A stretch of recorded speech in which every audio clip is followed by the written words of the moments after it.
Practice makes me perfect. Yes, இந்த ஒரு கோட்ஸை கண்டிப்பாக எல்லாருமே லைஃப்பில் கேட்டிருப்போம். ஒவ்வொரு பயிற்சி தான் நம்மளோட அடுத்த கட்டத்துக்கு கொண்டு போகும். பட் அந்த பயிற்சி சரியான பயிற்சியாக இருக்கணும். நீங்கள் தேர்ந்தெடுக்கிற அந்த ஒரு கோல் சரியான விஷயத்தில் இருந்தால் கண்டிப்பாக அந்த ப்ராக்டிஸ் உங்களை அடுத்த நிலைக்கு கொண்டு போகும். இந்த ப்ராக்டிஸ்க்கு உள்ளேற ஒளிஞ்சிட்டு இருக்க ஒரு சின்ன சர்ப்ரைஸ், அது என்னன்னு தெரிஞ்சுக்கலாம். வீடியோ ஸ்கிப் பண்ணாமல் ஃபுல்லாக பாருங்கள். வாங்க கதைகளத்திற்கு போகலாம். வணக்கம் நண்பர்களே, நான் உங்கள் RTS.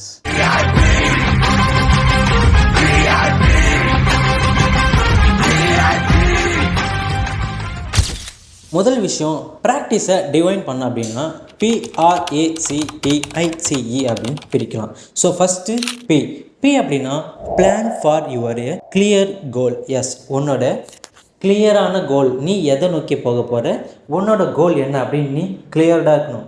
எனக்கு நல்லாவே தெரியும் என்னோடய கோல் வந்து ஒரு நல்ல கண்டென்ட் க்ரியேட்டராக போகணும் அப்படின்னு. ஸோ அதுபோல் உங்களுக்கு என்ன கோல் வேணும் அப்படின்னு நீங்கள் ஃபஸ்ட்டு கிளியராக கண்டிப்பாக இருந்தே ஆகணும். பிகாஸ் நம்ம சின்ன வயசில் மாற்றி சொல்லலாம். பட் ஒரு ஸ்டேஜுக்கு அப்புறம் உங்களே அறியாமலே ஒரு சில விஷயம் பண்ணுறப்போ நீங்கள் ரொம்பவும் சந்தோஷமாக இருப்பீங்க. எனக்கு நல்லாவே தெரியும், நான் வீடியோ மேக் பண்ணுறப்போ கண்டிப்பாக இதுலேருந்து எனக்கு ரெவென்யூ வருதோ வரலையோ, இது ரீச் ஆகலையோ, பட் இதை நான் போஸ்ட் பண்ணுறப்போ, அதை எடிட் பண்ணுறப்போ, அதை மேக் பண்ணுறப்போ எனக்குள்ளே இருக்கிற அந்த ஹாப்பினஸ் கண்டிப்பாக வேறு எதுலையுமே கொடுக்க முடியாது. ஸோ ஃபஸ்ட் நீங்கள் கிளியரான கோலை செட் பண்ணிக்கோங்க. கோல் செட் பண்ணியாச்சு. அடுத்து பார்த்தீங்கன்னா ரிஹர்ஸ் அப்படின்னா உங்களோட கோலை நீங்கள் செட் பண்ணிட்டீங்க. ஸோ அதை கன்சிஸ்டன்சியாக நீங்கள் தொடர்ந்து செய்கிறீங்களா? எஸ், அந்த ஒரு விஷயத்தை நீங்கள் ஃபாலோ பண்ணி தான் ஆகணும். ஸோ ரிஹர்சல் பண்ணிக்கிட்டே இருக்கணும். நம்ம எப்படி ஒரு படித்த உடனே ரிவைஸ் பண்ணுறோமோ அது மாதிரி உங்களோட கோலை நீங்கள் செட் பண்ணதுக்கப்புறம் நீங்கள் என்ன பண்ண போகிறீங்க, உங்களோட கோலுக்காக நீங்கள் என்ன எடுக்க போகிறீங்க, அந்த விஷயத்தை நீங்கள் ரிவைஸ் பண்ணிக்கிட்டே இருக்கணும். So rehearse. அப்படின்னா அனலைஸ். இந்த இடத்த ரெண்டு விதமான அனலைஸ் நம்ம பண்ணியே ஆகணும். ஃபஸ்ட்டு வந்து எவால்வேட் யுவர் கோல்ஸ். அப்படின்னா நீங்கள் உங்களோட கோலை நீங்கள் எவால்வேட் பண்ணிக்கிட்டே இருக்கீங்களா, அதை அனலைஸ் பண்ணணும். புரிகிற மாதிரி சொல்கிறேன். நாம் கோல் செட் பண்ணியாச்சு, அதை நம்ம கன்சிஸ்டன்சியாக ப்ராக்டிஸ் பண்ணிக்கிட்டே இருக்கோம். அந்த கோலை அடுத்த லெவலுக்கு கொண்டு போகிறோமா? எஸ், ஒரே இடத்துல இல்லாமல் நம்ம அடுத்த ஸ்டெப்புக்கு போகிறோமா அப்படின்னு நாம் நம்மளோட கோலை எவால்வேட் பண்ணணும். பிகாஸ் நம்ம எவால்வேட் பண்ண தான் நம்மளோட க்ரோத்தும் வளரும். நாம் அப்டேட் பண்ணிக்கிட்டே இருந்தால் மட்டும்தான் நம்ம அடுத்த லெவலுக்கு போக முடியும். ஸோ நீங்கள் உங்களோட கோலை எவால்வேட் பண்ணுறீங்களா அப்படின்னு அனலைஸ் பண்ணணும். அப்படின்னா கான்செப்டேட். உங்களோட ஃபோக்கஸ், அதாவது நம்ம கோல் செட் பண்ணிட்டோம், அதுக்காக உழைக்க ஸ்டார்ட் பண்ணிட்டோம் அப்படின்னா அது நம்ம கரெக்டாக மெயின்டைன் பண்ணுறோமா? நான் டே பை டே உங்களுக்கு வீடியோ கொடுக்குறேன்னா எந்த டைமில் நான் வீடியோ கொடுக்காம பிரேக் ஆகிறேன், அதை நம்ம கரெக்டாக நம்மளோட ஃபோக்கஸை நம்ம மெயின்டைன் பண்ணோம் அப்படின்னா, அந்த விஷயத்தில் கான்சன்ட்ரேஷன் பண்ண ஸ்டார்ட் பண்ணோம் அப்படின்னா கண்டிப்பாக நம்மளோட தவறுகளை நாம் கண்டிப்பாக குறைச்சிக்க முடியும். ஸோ உங்களோட செயல்களை நீங்கள் செய்கிற விஷயத்து மேலே இருக்கிற ஃபோக்கஸை நீங்கள் கான்சன்ட்ரேட் பண்ணிக்கிட்டே இருக்கணும்.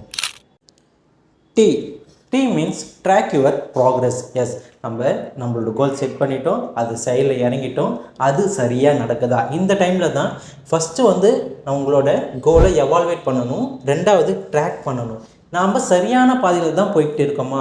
நீங்கள் தேர்ந்தெடுத்த கோல் சரியானதா, உங்களுக்கு அது உகந்ததா அப்படின்னு நீங்கள் அப்போவே ட்ராக் பண்ண ஸ்டார்ட் பண்ணிட்டோம் அப்படின்னா, இன்கேஸ் ஆஃப் நம்ம தவறான பாதையில் போய்கிட்டு இருக்கோம், இது சரியான பாதை இல்லை அப்படின்னு நீங்கள் ட்ராக் பண்ண ஸ்டார்ட் பண்ணிவிட்டு அதை கண்டுபிடிக்கிறதுக்கு இது ரொம்ப யூஸ்ஃபுல்லாக இருக்கும். ஸோ கோல் செட் பண்ணுறது மட்டும் முக்கியம் இல்லை, அது சரியான பாதைக்கு போகுதா, அதை நம்ம சரியாக கையாளுறோமான்னு அப்படின்னு நம்ம ட்ராக் பண்ணிக்கிட்டே இருந்தோன்னா கண்டிப்பாக இது வந்து ஹெல்ப்ஃபுல்லாக இருக்கும். I means improve your self. Yes, இங்கே தான் வந்து நம்ம கற்றுக்கிட்டே இருக்கணும், உங்களை நீங்கள் அப்டேட் பண்ணிக்கிட்டே இருக்கணும். பிகாஸ் இப்போ நான் வீடியோ எடிட்டிங் பண்ண ஸ்டார்ட் பண்ணிட்டேன் அப்படின்னா இதில் அடுத்தடுத்த ஸ்டேஜ் என்ன அப்படின்னு நான் கற்றுக்கிட்டே இருக்கணும். எஸ், ஏன்னா நம்ம இப்போது வந்து ஒரு க்ரியேட்டிவான உலகத்தில் வாழ்ந்துக்கிட்டு இருக்கோம். நம்மளோட டெக்னாலஜி லெவல் எங்கேயோ போய்கிட்டு இருக்குது. ஸோ நான் சொல்கிற விஷயம் கொஞ்சம் டிஃப்ரெண்ட்டாக, கொஞ்சம் உங்களை அட்ராக்ட் பண்ணுற மாதிரி, உங்களை ஸ்டேபிளாக வச்சுக்கிற மாதிரி நான் கொஞ்சம் டிஃப்ரெண்ட்டான எடிட்டிங்ஸை கொண்டு வந்தேன் அப்படின்னா கண்டிப்பாக நீங்கள் ஸ்டேபிளாக இதை ஃபோக்கஸோடு பார்த்துக்கிட்டே இருப்பீங்க. ஸோ உங்களோட இம்ப்ரூவை நீங்கள் க்ரோத் பண்ணிக்கிட்டே இருங்க. உங்களோட கோல்ஸ் எதுவாக இருந்தாலும் அதில் நீங்கள் உங்களை இம்ப்ரூவ் பண்ணிக்கிட்டே இருங்க. அப்படின்னா கமிட்மெண்ட். நீங்கள் கமிட்டடாக இருங்க, உங்களை எப்போவுமே மோட்டிவேட்டடாக வச்சுக்கொள்ளுங்க. பிகாஸ் நம்ம எப்போ வேணால் நம்ம டிப்ரெஷன் லெவலுக்கு போகலாம். ஒரு சில நேரம் நம்ம செய்கிற விஷயம் நம்மளோட கோலே வந்து நம்ம நினச்சபடி நடக்காமல் போகிறதுக்கு நிறையவே சான்சஸ் இருக்குது. தோல்விகள் கண்டிப்பாக நம்மள வந்து அடைஞ்சே தான் தீரும். பிகாஸ் நம்ம தோல்வியை கடந்தால் மட்டும்தான் சக்ஸஸ் அடைய முடியும். ஸோ நீங்கள் கமிட்மெண்ட்டோட உங்களை நீங்கள் மோட்டிவேட்டடாக வச்சுக்கோங்க.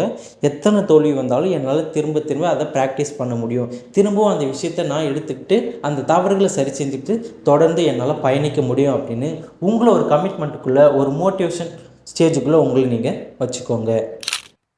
இ மீன்ஸ் எக்ஸிக்யூட், செயலில் இறங்கணும். Take action. எப்போவுமே சொல்கிறது தான் உலகத்தோட தலை சிறந்த சொல் செயல். எஸ், நம்ம எப்போவுமே டேக் ஆக்ஷனில் இறங்கிட்டோம் அப்படின்னாலே கண்டிப்பாக நம்ம அந்த செகண்டே ஜெயிக்க தொடங்கிட்டோம் தான் அர்த்தம்.